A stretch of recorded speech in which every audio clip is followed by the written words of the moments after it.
महात्मा गांधी। गांधी के अनुसार नैतिकता का सार सत्य है। सत्य है, सत्य उचित है एवं उचित ही नैतिक है। किसी दुविधा की स्थिति में हमें सत्य का पता लगाना चाहिए।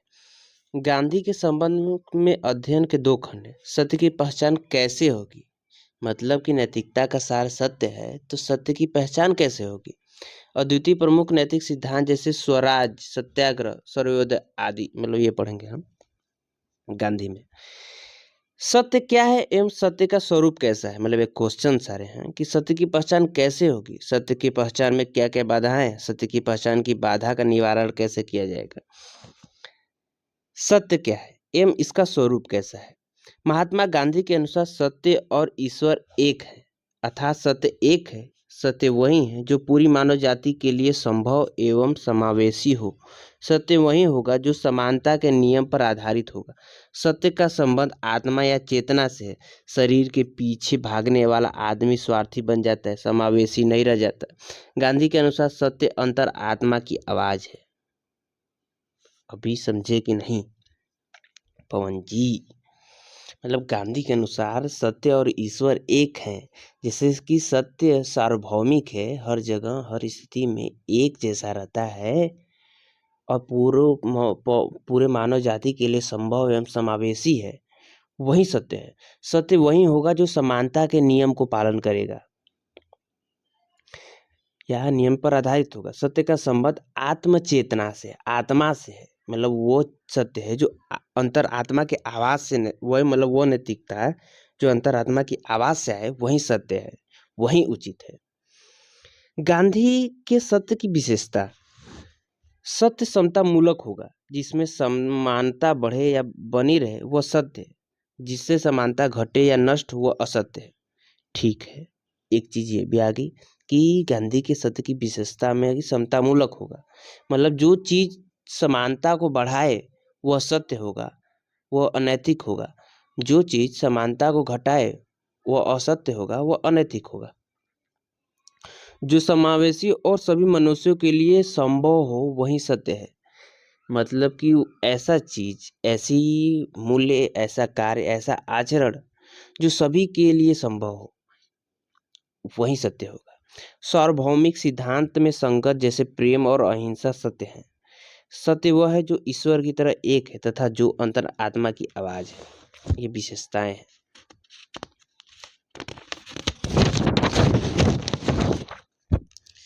नैतिकता के सार में परिणाम निरपेक्षतावादी का कहना है कि उचित इरादा एवं उचित कर्तव्य नैतिकता का सार है। कांत के अनुसार उचित वह है जो सार्वभौमिक है। राल्स का कहना है कि उचित वह है जो निष्पक्ष एवं गांधी का कहना है कि उचित वह है जो सत्य है। गांधी के अनुसार सत्य की पहचान कैसे होती है। गांधी के अनुसार सत्य अंतरात्मा की आवाज है। ठीक है, गांधी में नैतिकता वही व्यक्ति जान सकता है जो नैतिक बन चुका है, क्योंकि गांधीवाद में नैतिकता सत्य से जुड़ा है और सत्य जुड़ा है अंतरात्मा की आवाज से, और अंतरात्मा की आवाज तभी सुनाई देगी जब आप नैतिक बन चुके होते हैं। फिर से ध्यान दो इस चीज को, तभी पहचान पाओगे। गांधीवादी में नैतिकता वह व्यक्ति जान पाएगा जो नैतिक बन चुका है, क्योंकि गांधीवाद में नैतिकता सत्य से जुड़ा है और सत्य जुड़ा है अंतरात्मा की आवाज से, और अंतरात्मा की आवाज तभी सुनाई देगी जब आप नैतिक बन चुके होते हैं। ये 3 सवाल है। अंतरात्मा की आवाज किसको सुनाई देती है, किसको नहीं सुनाई देती है, एवं जिसको सुनाई देती है उसको क्यों सुनाई देती है। अंतरात्मा की आवाज किसको सुनाई देती है। गांधी के अनुसार नैतिकता के 2 प्रचलित रूप हैं, एक बाहर से आने वाली नैतिकता और दूसरा अंदर से आने वाली नैतिकता। बाहर से आने वाली नैतिकता, जो लोग बाहर से आने वाली नैतिकता से प्रभावित होते हैं वह लोग मनुष्य को केवल शरीर मानते हैं। इनको मतलब इनके लिए नैतिकता का आशय सुखमय जीवन है, एवं इनके लिए सुख का अर्थ इच्छाओं की तृप्ति, अर्थात इनके अनुसार अच्छा जीवन इच्छाओं की तृप्ति से जुड़ा है। इच्छाओं की तृप्ति उपभोग से जुड़ी है एवं यह उपभोग बाजारवाद से जुड़ा हुआ है, अर्थात जितनी अधिक उपभोक्ता वस्तुएं उतना अधिक इच्छाओं की पूर्ति, एवं जितना अधिक इच्छाओं की पूर्ति उतना अधिक सुख। यह अच्छा जीवन सुखवाद, उपभोक्तावाद, बाजारवाद, पूंजीवाद पर आधारित है। गांधी के अनुसार अच्छा जीवन का यह मॉडल पश्चिमी है जो औद्योगिक क्रांति के बाद से शुरू हुआ। गांधी का कहना है कि इच्छाएं अनंत है, यह अनंत इच्छाएं कभी पूरी नहीं हो सकती। इन्हीं अनंत इच्छाओं के पीछे भागते भागते लालच पैदा होता है। लालच व्यक्ति को स्वार्थ की ओर ले जाता है। लालच और स्वार्थ के कारण हिंसा होती है। जिस व्यक्ति में स्वार्थ, लालच, झूठ, हिंसा इत्यादि आ जाए, उसे अंतरात्मा की आवाजें नहीं सुनाई देती। ऐसे व्यक्तियों को रोकने के लिए कानूनी नैतिकता बनाई जाती है, जो दंड के भय पर आधारित होती है। मनुष्य लालच की वजह से ही पर्यावरण का अनियंत्रित दोहन कर रहा है, जिसमें पर्यावरणीय असंतुलन पैदा कर दिया है। अंदर से आने वाली नैतिकता। नैतिकता का दूसरा मॉडल भारतीय मॉडल है, जिसे मनुष्य को मूलतः आत्मा या चेतना माना गया है। यह नैतिकता आध्यात्मिकतावाद पर आधारित है, जिसका लक्ष्य चेतना की गुणवत्ता को बेहतर करना, जिसे आध्यात्मिक विकास कहा जाता है। आध्यात्मिकतावाद का मानना है कि दो तरह की चेतना होती है। एक चेतना वह जो पशुओं में पाई जाती है, यह शरीर की इच्छाओं की चेतना है, अतः यह निम्न चेतना है। दूसरी चेतना जो कि उच्चतर मानवीय चेतना है, यह इच्छाओं पर नियंत्रण से जुड़ी है। इच्छाओं के नियंत्रित करने पर व्यक्ति केवल जरूरतों की पूर्ति के लिए कार्य करता है। जरूरतें सीमित होती हैं, अतः अहिंसा, अस्तेय एवं सत्य पर आधारित होता है। गांधीवाद के अनुसार अंतरात्मा की आवाज विकसित चेतना में प्रकट होती है, और विकसित चेतना वह है जो गैर भौतिकतावादी है। आत्मनियंत्रण।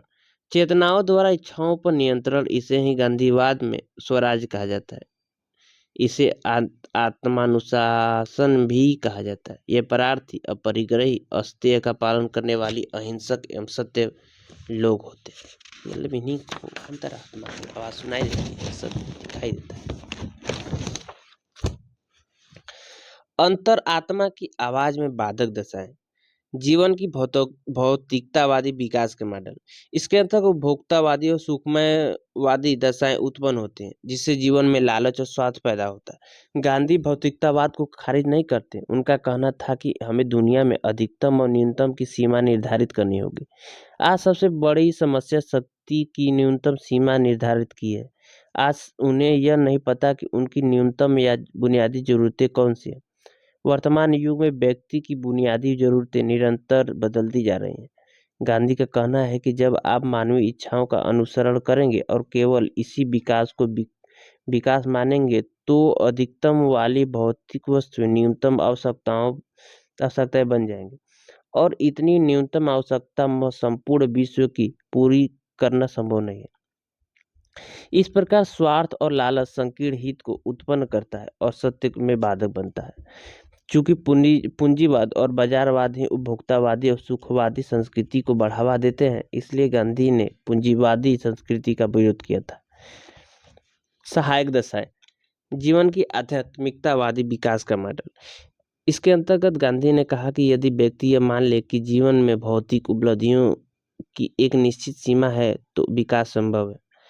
व्यक्ति उतनी ही इच्छा करे जितने में सभी की इच्छाएं पूर्ण हो पाए, और इसे ही व्यक्ति को अपनी बुनियादी सीमा विकास संभव है, मतलब निर्धारित करना चाहिए, बुनियादी सीमा निर्धारित करना चाहिए। इन सब को अपनाकर व्यक्ति को एक बेहतर इंसान बनाने की कोशिश करनी चाहिए। जीवन के इस आध्यात्मिकतावादी विकास मॉडल को ही गांधी ने स्वराज कहा है। जब व्यक्ति में स्वराज आता है, तो उसकी सोच सार्वभौमिक हो जाती है और वह सत्य के मार्ग पर चलने लगता है। स्वराज को अलग पार्ट में देखते हैं यार।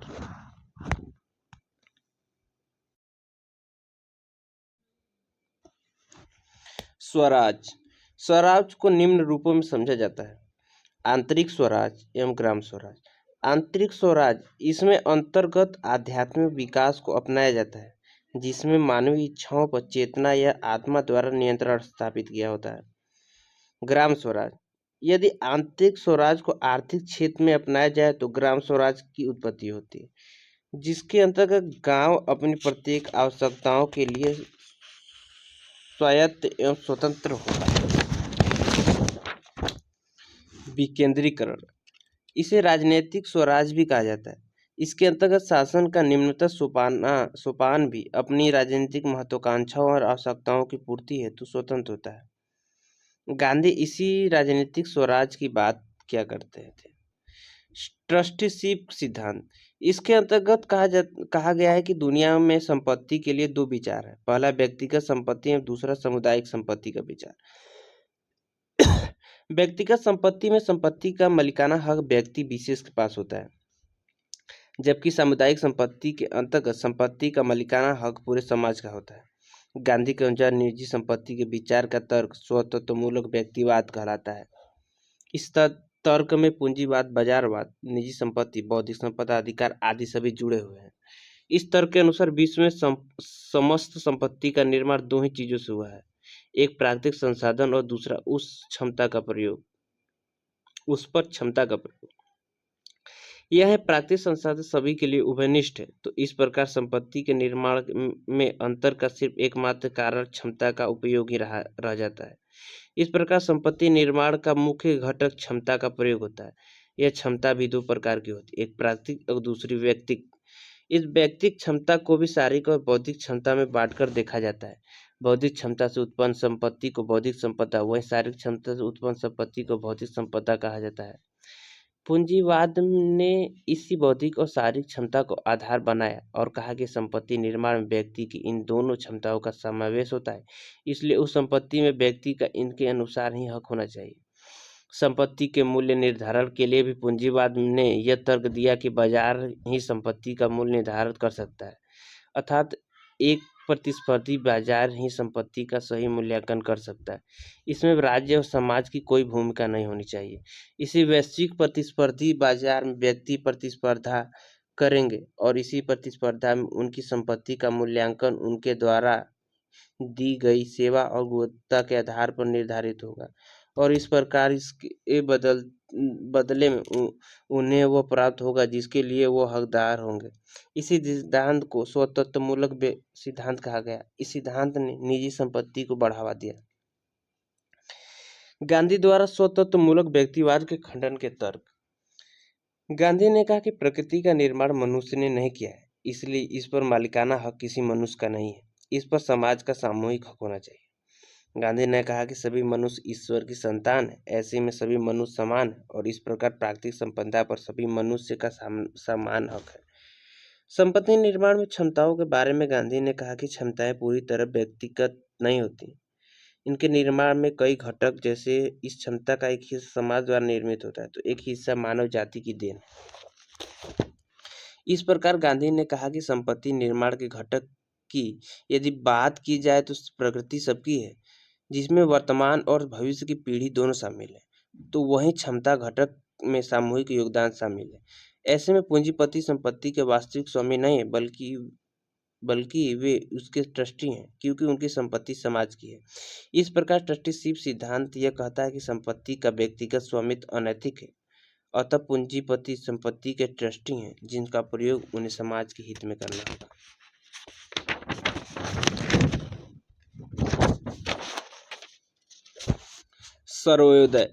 सर्वोदय एक गैर उपयोगितावादी सिद्धांत जिसमें सभी के लाभ या उदय की संकल्पना की जाती है।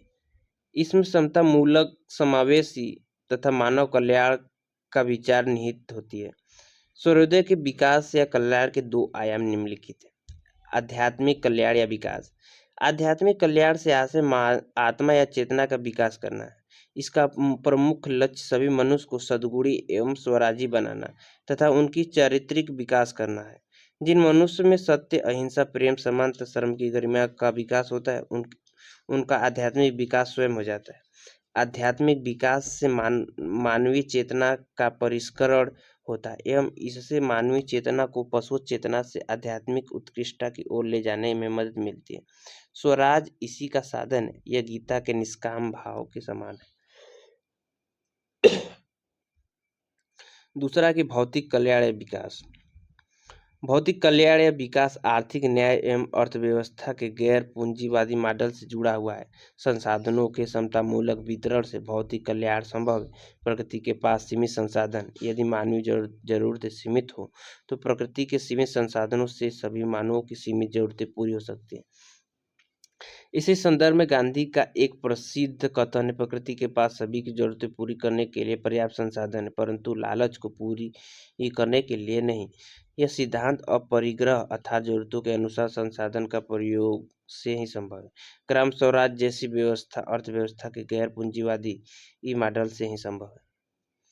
साध्य साधन संबंध। साध्य साधन के संबंध में विचारकों के दो प्रस्तुत मत है।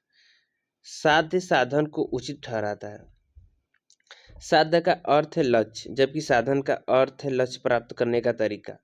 साध्य साधन को उचित ठहराता है, यह मत मार्क्स द्वारा दिया गया था। इस विचारधारा के अनुसार साध्य के उचित होने पर साधन स्वतः ही नैतिक या उचित हो जाता है। कार्ल मार्क्स के अनुसार समानता साम्यवाद का लक्ष्य नैतिक है। ऐसी स्थिति में हिंसा, क्रांति, व्यवस्था, परिवर्तित सभी नैतिक हो जाते हैं। साध्य साधन को उचित नहीं ठहराता है। यह मत गांधी द्वारा प्रस्तुत किया गया है। इस मत के अनुसार साध्य का नैतिक होना एवं स्वतंत्र मामला है, जबकि साधन की नैतिकता भी स्वतंत्र मामला है। साध्य का नैतिक होना केवल साध्य को नैतिक बनाता है, साधन को नहीं। इस विचारधारा के अनुसार साध्य एवं साधन दोनों का स्वतंत्र रूप से नैतिक होना अनिवार्य है। साधन लक्ष्य प्राप्ति हेतु अपनाया गया रास्ता या तरीका है। साधन या तरीके अपनाने के कारण मानव की वैसी ही आदत या प्रवृत्ति का विकास होता है। आदत से अभिवृत्ति या मनोविज्ञान बनता है।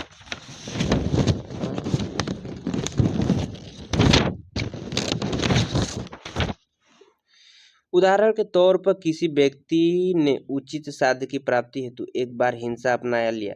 ऐसी स्थिति में साध्य की प्राप्ति हो जाती है। हालांकि हिंसा अपनाने के कारण उसकी हिंसा की आदत पड़ेगी और उसमें हिंसा का मनोविज्ञान पैदा हो जाएगा। यदि हिंसा का मनोविज्ञान पैदा हुआ तो ऐसी स्थिति में व्यक्ति को साध्य तो प्राप्त हो जाएगा, परंतु व्यक्ति अनैतिक बन जाएगा। गांधी के अनुसार अनुचित साधन व्यक्ति को अनैतिक बना देता है। अनुचित साधन से व्यक्ति के चरित्र में अस्थायी बदलाव आ जाएगा और उनकी अभिवृत्ति भी अनैतिक हो जाएगी। साथ ही इन साधन से साध्य के प्राप्त हो जाने के कारण उनकी इस अनैतिक साधन में आस्था भी बढ़ जाएगी। इसके दो दुष्परिणाम होंगे। प्राप्त साधन टिकाऊ नहीं होगा और मनुष्य की गुणवत्ता खराब होगी। सत्याग्रह। सत्याग्रह गांधी की नैतिकता में एकमात्र उचित साधन है। सत्याग्रह को समझने हेतु दो प्रकार के दृष्टिकोण प्रस्तुत किए जाते हैं। बाह्य साधन। इस विचारधारा में यह विश्वास किया जाता है कि मनुष्य मूलतः बुरा है, इस पर भरोसा नहीं किया जा सकता। अतः किसी भी प्रकार का नैतिक परिवर्तन भय, भय, दंड, कानून या बाहरी दबाव से प्राप्त किया जा सकता है। और दूसरा है कि मनुष्य एक नैतिक एवं अच्छा प्राणी है। इस विचारधारा में यह व्याख्या प्रस्तुत की जाती है कि जन्म के समय कोई मनुष्य अपराधी या पापी नहीं होता। जन्म के समय सभी मनुष्यों की चेतना निर्मल होती है, यह मनुष्य स्वभाव से अच्छा होता है। इस विचारधारा के अनुसार मानव के अंदर सारी मानवीय बुराइयां समाज, संस्कृति, वातावरण एवं परिवेश से आती है। अतः अच्छे मनुष्य को समझा बुझा कर नैतिक बनाया जा सकता है। गांधी के अनुसार मनुष्य पशुओं से अलग चेतनशील प्राणी है। सत्याग्रह के विचार के अनुसार मनुष्य मूलतः नैतिक एवं अच्छा प्राणी है, अतः उसमें आई अनैतिकता को हटाकर उसे नैतिक बनाया जा सकता है। अनैतिकता को हटाने का तरीका हृदय परिवर्तन चेतना की चिकित्सा है। प्राचीन भारतीय इतिहास में वाल्मीकि एवं अंगुलीमाल इसके प्रमुख उदाहरण में से एक है। गांधी के अनुसार हृदय परिवर्तन का साधन सत्याग्रह है। स्वपीड़ा के माध्यम से दूसरे व्यक्ति को संप्रेषण है। इस संदर्भ में सत्याग्रह है। पीड़ा का तरीका भूख हड़ताल, अनशन आदि हो सकता है। इसके माध्यम से साध्य की प्राप्ति होगी एवं दूसरे व्यक्ति द्वारा सत्य की समझ के आधार पर हृदय परिवर्तन होगा। उदाहरण स्वरूप ईसा मसीह, जिन्होंने विपरीत परिस्थितियों में पीड़ा सही एवं सदैव सत्य पर डटे रहे। परिस्थिति विकट होने के बावजूद लोग उनके अनुयायी बने एवं उनका हृदय परिवर्तन हुआ। भारतीय संदर्भ में बुद्ध एवं महावीर का उदाहरण भी हृदय परिवर्तन से संबंधित है।